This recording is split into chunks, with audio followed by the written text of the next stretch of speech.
Welcome back to another technical deep dive here in the debug zone. Today we're tackling a big question and breaking it down with us from other users. Hopefully this clears up some misconceptions and helps you get the answer you need. So buckle up, stay a little curious, and let's jump right in.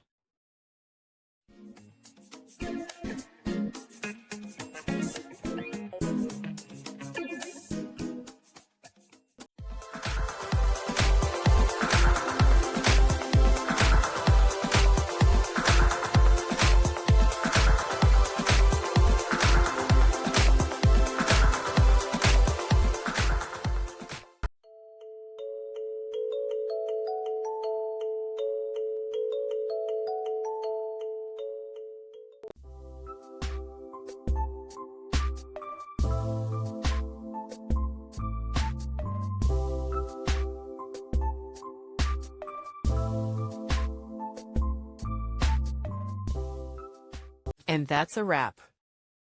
I hope you found the answer you were looking for. If you did, take a second to hit that subscribe button. It really helps out. And let me know in the comments which solution worked best for you. See you next time in the debug zone.